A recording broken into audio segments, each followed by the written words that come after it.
Keluaran 30-1-38, ILT 3, dan haruslah engkau membuat sebuah mezbah, suatu tempat pembakaran dupa, engkau harus membuatnya dari kayu akasia. Haruslah panjangnya 1 hasta dan lebarnya 1 hasta. Itu harus berbentuk bujur sangkar, dan tingginya harus 2 hasta. Tanduk-tanduknya harus seiras dengannya. Dan haruslah engkau menyalutnya dengan emas murni pada bagian atasnya dan sisi-sisi sekelilingnya serta tanduk-tanduknya. Dan engkau harus membuat baginya bingkai emas sekelilingnya. Dan haruslah engkau membuat 2 gelang emas baginya pada sebelah bawah dari bingkainya pada kedua sisinya. Engkau harus membuatnya di atas kedua rusuknya. Dan itu akan menjadi tempat bagi tongkat pengusung untuk mengusungnya dengannya. Dan haruslah engkau membuat tongkat-tongkat pengusung itu dari kayu akasia, dan menyalutnya dengan emas. Dan haruslah engkau menempatkan mezbah itu di depan tabir yang di hadapan tabut kesaksian, di depan tutup pendamaian yang di atas tabut kesaksian itu, yang di situ aku dapat ditemui olehmu. Dan di atasnya, haruslah Harun membakar dupa wewangian, setiap pagi ketika dia membersihkan lampu-lampu ia harus membakarnya. Dan ketika Harun memasang lampu-lampu antara sore hari, haruslah dia terus-menerus membakar dupa di hadapan Yahweh, bagi generasi-generasimu. Kamu tidak boleh menaikkan dupa asing di atasnya. Juga persembahan bakaran dan persembahan sajian serta persembahan curahan tidak boleh kamu curahkan di atasnya. Dan haruslah Harun mengadakan penebusan atas tanduk-tanduknya sekali dalam setahun dengan darah persembahan penghapus dosa dari penebusan-penebusan itu. Sekali dalam setahun dia harus mengadakan penebusan di atasnya bagi generasi-generasimu. Itulah kemahakudusan bagi Yahweh. Dan berfirmanlah Yahweh kepada Musa dengan mengatakan, apabila engkau mengangkat kepala Bani Israel ketika mereka dihitung, maka haruslah mereka masing-masing memberikan harga penebusan jiwanya kepada Yahweh pada saat mereka dihitung. Agar di antara mereka tidak terjadi wabah pada saat mereka dihitung.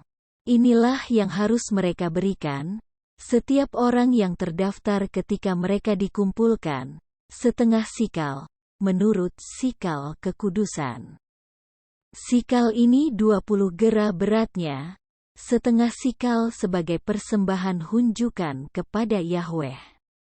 Setiap orang yang terdaftar ketika mereka dikumpulkan itu, dari anak umur 20 tahun dan di atasnya, haruslah dia memberikan persembahan hunjukan kepada Yahweh.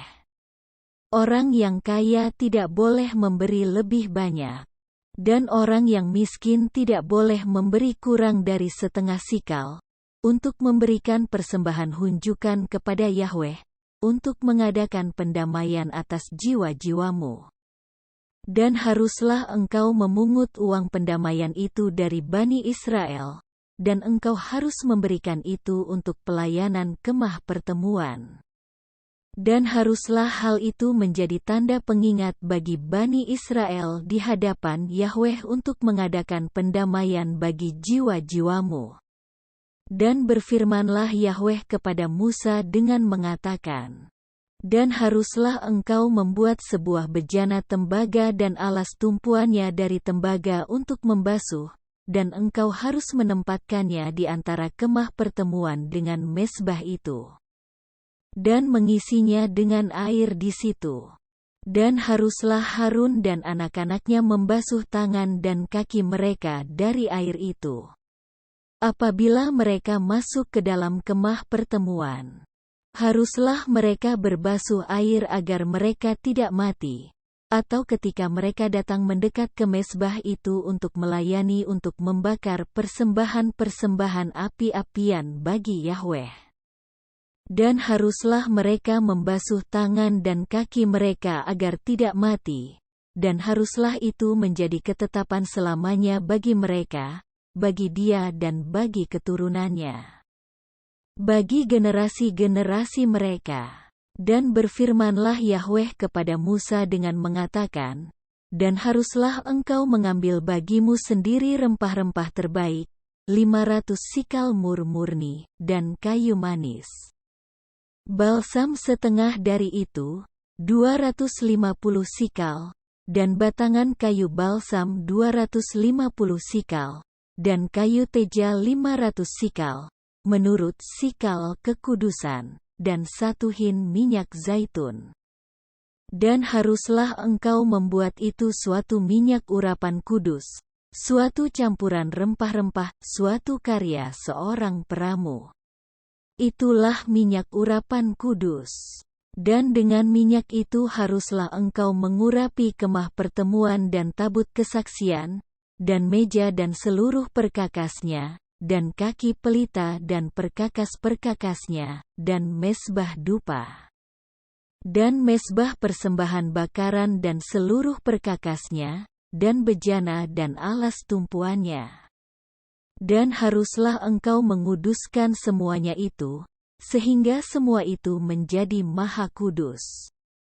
Segala yang bersentuhan dengannya akan menjadi kudus. Dan haruslah engkau mengurapi Harun dan anak-anaknya, dan menguduskan mereka untuk bertindak sebagai imam bagiku. Dan haruslah engkau berbicara kepada Bani Israel dengan mengatakan, inilah minyak urapan kudus bagiku, bagi generasi-generasi kamu. Minyak itu tidak boleh dioleskan pada tubuh manusia. Dan engkau tidak boleh membuat seperti itu dengan ukuran ramuannya. Ini suatu kekudusan, inilah kekudusan bagimu. Seseorang yang meramu seperti itu atau yang mengoleskan darinya pada orang asing, maka haruslah dia dilenyapkan dari bangsanya. Dan berfirmanlah Yahweh kepada Musa, ambillah bagimu racikan getah damar dan kulit lokan serta getah rasa malas sebagai racikan, juga kemenyan tulen, masing-masing sebanding takarannya. Dan dengan itu engkau seharusnya membuat dupa wewangian, suatu ramuan karya seorang peramu, yang digarami, murni, kudus. Dan engkau seharusnya menggiling sebagian darinya untuk menghaluskannya. Dan engkau seharusnya menata sebagian darinya di depan tabut kesaksian di kemah pertemuan yang di sana aku dapat ditemui olehmu, itu seharusnya menjadi yang maha kudus bagimu. Dan dupa wewangian yang seharusnya engkau buat berdasarkan takarannya, kamu seharusnya tidak membuatnya bagimu, itu seharusnya menjadi yang kudus bagimu, bagi Yahweh. Seseorang yang membuat sesuatu seperti itu, untuk menghirup baunya, maka haruslah dia dilenyapkan dari bangsanya. Keluaran 31:1-18, ILT 3, dan berfirmanlah Yahweh kepada Musa, lihatlah. Aku telah memanggil nama Bezalil anak Uri anak Hur, dari suku Yehuda. Dan aku telah memenuhi dia dengan roh Elohim, dengan hikmat, dan dengan pengertian. Dan dengan pengetahuan dan dengan segala keterampilan, untuk merencanakan berbagai rancangan, untuk bekerja dengan emas, dan dengan perak, dan dengan tembaga. Dan dalam mengasah batu permata untuk penatahannya, dan dalam ukir-ukiran kayu untuk mengerjakannya dengan segenap keterampilan.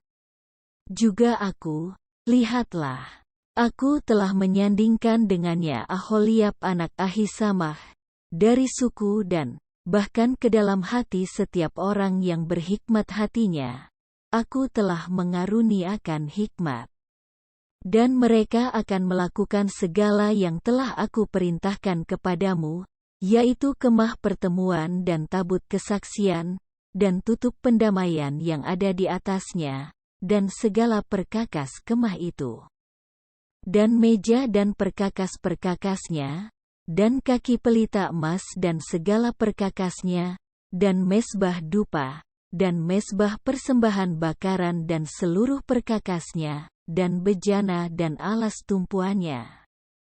Dan pakaian yang dipintal, baik pakaian kekudusan bagi Imam Harun maupun pakaian anak-anaknya untuk bertindak sebagai imam, dan minyak urapan dan dupa wewangian untuk kekudusan.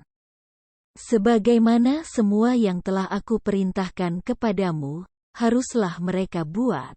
Dan berfirmanlah Yahweh kepada Musa, dengan mengatakan, dan engkau, berbicaralah kepada Bani Israel dengan mengatakan, haruslah kamu sungguh-sungguh memelihara sabat-sabatku, sebab, itulah tanda antara aku dan kamu, bagi generasi-generasimu, agar mengetahui bahwa aku, Yahweh, menguduskanmu. Dan haruslah kamu memelihara sabat itu, karena itu kudus bagimu. Siapa yang mencemarkannya, dia harus dihukum mati. Sebab, setiap orang yang melakukan pekerjaan di dalamnya, maka dia harus dilenyapkan nyawanya dari tengah-tengah bangsanya.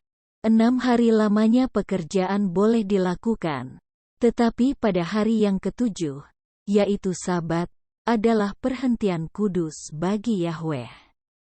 Setiap orang yang melakukan pekerjaan pada hari Sabat itu, haruslah dia mati dibunuh.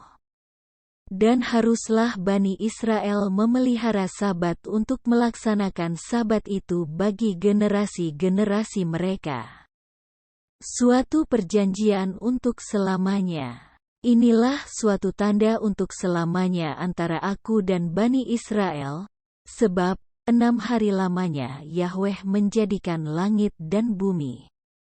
Dan pada hari yang ketujuh dia berhenti dan menyegarkan diri.